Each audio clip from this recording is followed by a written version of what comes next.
Assalamualaikum warahmatullahi wabarakatuh. Apa kabar kanti-kanti? Terima kasih karena masih menyaksikan Berkabar Jambi edisi Sabtu 26 Agustus 2023. Menangnya. Nah, Kani biasa Kani kau ada terus pantun. Untuk hari kau ada tak kira pantun? Waduh, lah ditagih pantun be baru mulai. Nah, Mana yo? Sebenarnya ada kau macam mana yuk? Harus ada. Harus ada. Iyo harusnya. Tapi jawab elok lagi yo. Iyo. Saya kasih pantun ya. Iyo. Ke Simpang Rimbo beli pucuk ubi. Elok nian. Balik jangan lupa beli apa ya enaknya yo. Beli ikan teri be. Baliknya lupa beli ikan teri. Elok nian. Pasti hari Sabtu kau nonton Berkabar Jambi karena ada Ayu dan Kerani. Bukan lagi karena ada Kani nonton Berkabar Jambi yo. Pas pula kau merah-merah janjian tak kita kau merah hitam kau. Masa dak ada Ikut pula kita Ayu kau. berjanjian. Tak janji kan? Tak. Cuma demi biar elok ditengok kanti-kanti tu biar cerah warna merah dak ya. Walaupun tadi saya ke si koko panasnya lah makin warna hitam warna yo. Kok Ayu tak panas ya tadi? Naik mobil aja saya pakai motor. Iya pula dak, iyalah pula. Nampak kita ko berdua ko serupa cabai adalah pula ayo tengok. Dak lah elok lah cantik kita kau muji dia kedai pula apa pula dah. Iya kalau nunggu orang lama nian ganti-ganti. Muji dia kedai pula kita. Nah Rani hari ko apa baik informasi yang nak kita sampaikan ke kanti-kanti ko? Banyak. Nah, jadi tim kadasi kita lah nyiapin informasi yang penting dan menarik untuk kanti-kanti kita. Di antaranya ada kualitas udara di Kota Jambi sempat memburuk. Selanjutnya kanti-kanti DCM diumumkan 5 partai politik masih minim keterwakilan perempuan. Habis itu ada juga informasi terkait BNNP Jambi gagali pengiriman sekilo sabu asal Aceh. Nah, macam mana informasi selengkapnya kanti-kanti bersama saya Karen Utari dan saya Ayu Ikola Berkabar Jambi. Selengkapnya.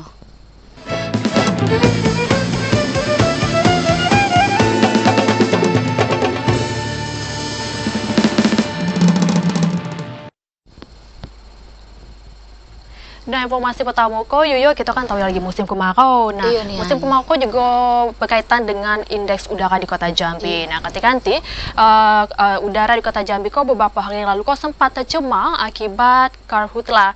Nah, indeks udara di Kota Jambi berada di angka 81 atau kategori sedang. Kebakaran hutan dan lahan karhutla di Provinsi Jambi mulai marak terjadi pas puncak musim kemarau. Salah sikoe kebakaran hutan di Kabupaten Batanghari dan Kabupaten Muaro Jambi beberapa waktu lalu. Kebakaran hutan dan lahan yang terjadi di dua daerah iko sempat mengaruhi kualitas udara di Kota Jambi. Dari alat ukur indeks kualitas udara di Kota Jambi, indeks kualitas udara berada di angka 81 atau kurang baik. Sementara untuk standar kualitas udara di Kota Jambi maksimal di angka 50 dengan kategori baik. Pemerintah Kota Jambi bakal terus memantau kondisi kualitas udara, ingat saat itu masih berada di puncak musim kemarau. Kepala Dinas Lingkungan Hidup Kota Jambi Ardi mengatakan, pas kualitas udara kurang baik memang terdapat asap dari kebakaran hutan dan lahan yang masuk ke Kota Jambi. Hal itu dipengaruhi pergerakan angin dari wilayah timur ke wilayah barat. Beberapa hari yang lalu itu masuk di kategori 81 nilainya dan tercium bau asap. Nah, berdasarkan identifikasi kami dari data BMKG, arah angin itu menuju dari wilayah timur ke wilayah barat. Dan rupanya di saat tersebut di wilayah timur terdapat kebakaran lahan, sehingga asap dari kebakaran lahan tersebut masuk menuju ke Kota Jambi. Meski sempat memburuk, namun saat itu kualitas udara di Kota Jambi mulai membaik. Dari hasil alat ukur indeks standar pencemaran udara yang dipasang, kualitas udara masih di angka 50 atau kondisi baik. Joko, TVRI Jambi melaporkan. Nah, ganti-ganti terkait masalah kebakaran hutan dan lahan, sekitar 225 hektar lahan di Provinsi Jambi terbakar. Berdasarkan hasil identifikasi tim Satgas Karhutla, lahan yang terbakar itu merupakan lahan milik masyarakat. Sejak Januari hingga pertengahan Agustus 2023, sekitar 225 hektar lahan di Provinsi Jambi terbakar. Dari hasil temuan tim Satgas Karhutla Provinsi Jambi, karhutla itu disebabkan karena ulah manusia. Tim Satgas Karhutla Provinsi Jambi mengidentifikasi luasan lahan yang terbakar itu merupakan lahan milik masyarakat. Karhutla yang terjadi saat itu disebabkan karena masih adanya masyarakat yang buka lahan atau kebun dengan cara membakar. Padahal, pemerintah dan tim Satgas telah mensosialisasikan supaya tidak buka lahan dengan cara membakar. Terkait hal itu, tim penegakan hukum Karhutla juga telah mengamankan pelaku pembakaran. Kini pelaku masih dilakukan pembinaan dan akan diproses secara tegas. Umumnya bervariatif, jadi ada lahan masyarakat yang paling banyak. Mereka kelihatannya akan membuka lahan untuk berkebun, di sampingnya merembet kepada perusahaan. Sejauh ini kami belum ada perusahaan yang kami tindak secara tegas karena belum ada indikasi ke sana. Kalau untuk pelaku dari masyarakat itu, pembakaran itu gimana Pak? Sudah, jadi beberapa waktu yang lalu kita mendengarkan bersama Pak Kapolda dengan jajarannya menindak Pak Janggut ya kemarin itu. Kita tangkap. Kemudian kita adakan pembinaan, termasuk proses yang lain. Mengingat apa yang dilakukan beliaunya, sejauh ini sudah selalu kita ingatkan, kita dekati bersama-sama, bahkan kita diskusi bersama-sama. Kemudian kita ajak, namun masih melakukan hal yang tersebut. Kemudian polisi melaksanakan penindakan secara tegas. Bisa saya kira. Sejauh itu belum ada peningkatan kebakaran hutan dan lahan yang signifikan di Provinsi Jambi. Tim Satgas Karhutla telah lakukan teknologi modifikasi cuaca TMC atau hujan buatan. Joko, TVRI Jambi melaporkan. Ketika dampak El Nino atau musim kemarau mulai dirasakan oleh masyarakat. Sebagian masyarakat di kota Jambi mulai mengalami krisis air bersih. Hal itu dikarenakan sumur milik warga mulai mengering. Sebagian masyarakat di kota Jambi mulai merasakan dampak El Nino atau musim kemarau. Beberapa sumur punya warga di Kelurahan Penyengat Rendah, Kecamatan Telanepura, Kota Jambi mulai kering. Untuk dapati air bersih, masyarakat harus nambah pipa untuk jedot air dari dalam sumur, dan ada yang terpaksa harus nimbo karena air yang mulai keruh. Peristiwa itu kerap dirasakan oleh warga pas musim kemarau tiba. Bahkan masyarakat ini sekarang seperti sudah kita lihat bersama setelah menyambung pipa untuk mendapatkan air bersih, dan juga warga sangat membutuhkan lah air bersih. Sudah nampak dampaknya sekarang ini kan, air ini sudah surut jauh, pantai pun sudah timbul, kami pun merasakan dampaknya. Artinya sudah mulai kekeringan ya Bang? Sudah mulai kekeringan. Meski belum berdampak signifikannya, masyarakat tetap berharap kepada pemerintah untuk ngasih bantuan air bersih, sehingga masyarakat tak perlu susah payah untuk dapati air bersih. Joko, TVRI Jambi melaporkan. Nah, kanti-kanti jangan nak kemana-mana, tetaplah bersama Berkabar Jambi karena kami masih nak balik lagi dengan sejumlah informasi penting lainnya. Di antaranya tahun 2023, pemerintah Kabupaten Tebo dapat 395 formasi kota P3K.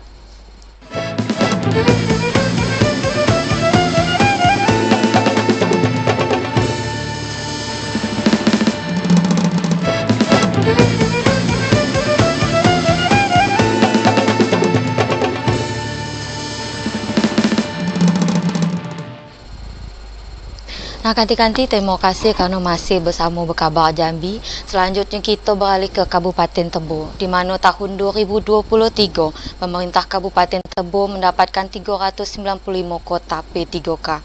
Jumlah tersebut berkurang dari pengajuan awal sebanyak 400 kota. Tahun 2023, pemerintah Kabupaten Tebo telah menerima besaran kuota formasi P3K. Dari pengajuan awal 400 formasi P3K, cuma 395 formasi yang disetujui. Kepala BKPSDM Kabupaten Tebo Hayadi mengatakan, dari jumlah formasi yang diajui, jumlah formasi tenaga teknis yang dikurangi dari pengajuan 90 jadi 85 formasi. Sedangkan tenaga pendidik dan tenaga kesehatan masih sama kayak pengajuan awal, 205 pendidik, dan 105 tenaga kesehatan. Tes P3K tahun 2023 berbeda dari tahun sebelumnya, di mana tahun ini tes gunakan sistem CAT, sedangkan tahun sebelumnya gunakan sistem observasi B. Sejauh itu BKPSDM Tebo juga masih nunggu petunjuk teknis dari pemerintah pusat. Sementara dalam kurun waktu sejak tahun 2022 hingga 2023 itu, pemerintah kabupaten secara keseluruhan dapati kuota sebanyak 666 formasi. Intizam, TVRI Jambi melaporkan. Kita beralih ke kabar selanjutnya. Kanti Kanwil Kemenak Provinsi Jambi baru nak melakukan evaluasi penyelenggaraan ibadah haji tahun 2023. Dan salah satu yang jadi catatan yakni penyelenggaraan manasik haji yang belum optimal. Pelaksanaan ibadah haji tahun 2023 lah rampung. Kementerian Agama Provinsi Jambi baru nak lakukan evaluasi dalam penyelenggaraan ibadah haji. Evaluasi dilaksanakan serentak secara nasional pada bulan September mendatang. Secara umum, Kemenak Provinsi Jambi mencatat ada beberapa hal yang nak diperbaiki. Salah satu pelaksanaan manasik haji yang belum optimal. Pihaknya nak mempertajam pemahaman kepada calon jamaah haji sebelum berangkat ke Mekah. Hal itu bertujuan untuk memberikan pemahaman lebih supaya jemaah haji dapat memaknai arti ibadah haji sebenarnya. Catatan lainnya yaitu jadwal pelunasan yang terlalu panjang dan banyaknya jumlah jemaah haji juga menyulitkan petugas di lapangan. Tentu terkait dengan kesehatan jemaah, karena jumlah yang meninggal dunia 13, kemudian banyak lansia, itu mungkin menjadi catatan bagaimana proses pengendalian itu dapat berjalan dengan baik. Kemudian yang ketiga adalah proses bimbingan manasik juga yang mungkin nanti akan kita evaluasi secara nasional. Catatan dari pelaksanaan ibadah haji tahun 2023 itu nak dijadikan sebagai pelajaran untuk pelaksanaan haji tahun depan, hingga pelaksanaan haji dapat terlaksana dengan baik. Joko, TVRI Jambi melaporkan. Kanti-kanti terkait masalah pemilu, pengumuman DCS Bacalek Kabupaten Tanjab Tim resmi dikeluarkan. Sebanyak 5 partai politik masih di bawah ambang batas keterwakilan perempuan. KPU Kabupaten Tanjung Jabung Timur resmi mengumumi daftar calon sementara atau DCS anggota legislatif Kabupaten Tanjung Jabung Timur dalam pemilu 2024. Pengumuman dilaksanakan mulai tanggal 19 hingga 23 Agustus 2023. Kalau ditengok dari tabel hasil pengumuman tersebut, terdapat 5 partai politik yang masih di bawah ambang batas 30% keterwakilan perempuan. 5 partai politik itu yakni Partai Gelora, Partai Bulan Bintang, Perindo, Partai Persatuan Pembangunan, dan Partai Umat. Komisioner KPU Kabupaten Tanjung Jabung Timur, Nurwan Syah, pasti konfirmasi Senin 21 Agustus 2023 via sambungan seluler mengatakan, pihaknya lah tetapi 308 dari 488 bacalek yang semula didaftari oleh partai politik. Ratusan bacalek itu berasal dari 17 partai politik. Sedangkan dari pengumuman DCS itu, cuma ada 4 partai politik yang ngisi penuh slot 30 bacalek yang tersebar di 3 dapil, yakni Gerindra, PAN, Nasdem, dan PKB. Penetapan DCS tersebut dilakukan sehabis melalui 3 tahapan, yakni masa awal pengajuan daftar bacalek, masa perbaikan dokumen persyaratan bacalek, dan masa pencematan rancangan DCS. Jumlah bacalek mengalami pengurangan dari tahapan awal hingga ditetapinya DCS.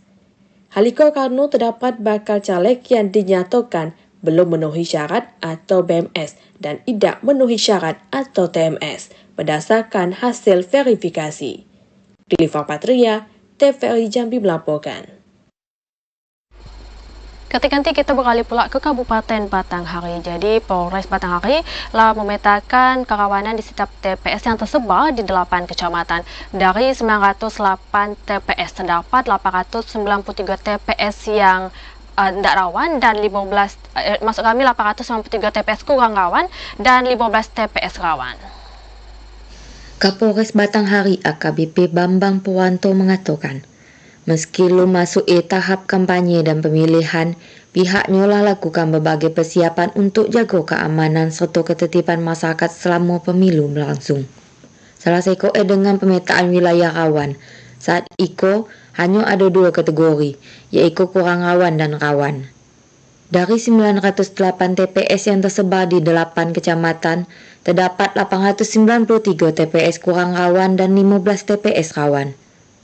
Titik kerawanan IKO diklaim hanya sebatas kontur wilayah yang sulit ditempuh, dikarenakan jauh serta akses jalan tidak dapat dilalui kendaraan roda 4.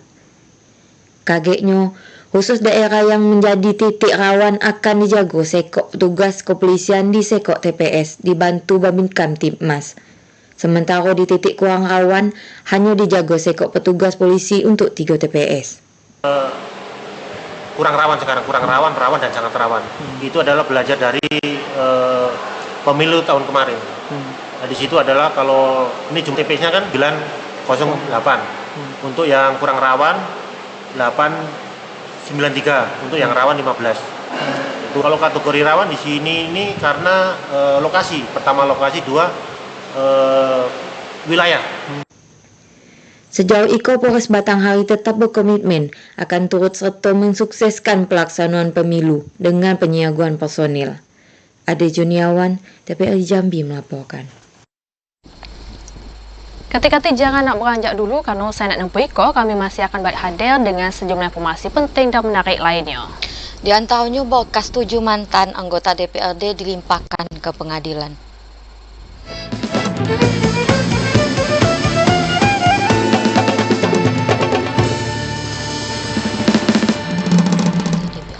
Terima kasih Kati-Kati masih setia nonton Berkabar Jambi.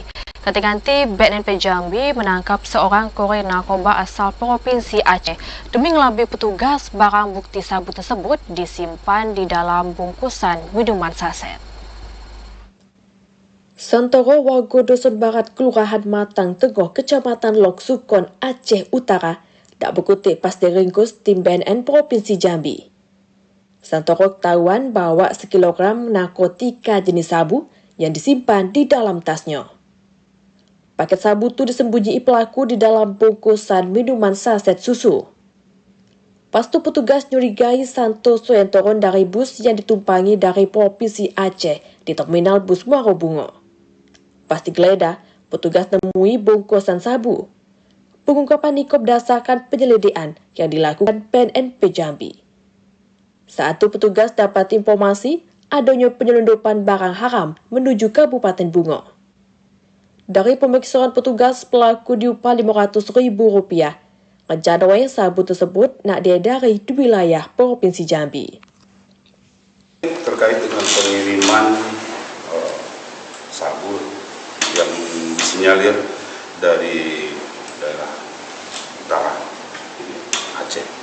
Karena ini kita dapat informasi dari masyarakat yang menyampaikan bahwa akan ada pengiriman dengan modus belum disebutkan pada saat itu, tapi setelah kita melakukan penyelidikan dan pada tanggal 11 Agustus karena rencana akan dikirim ke Muaro Bungo, kita langsung ke sana dan kita dapat informasi bahwa si pengirim atau kurir ini menggunakan bus dari Lumai.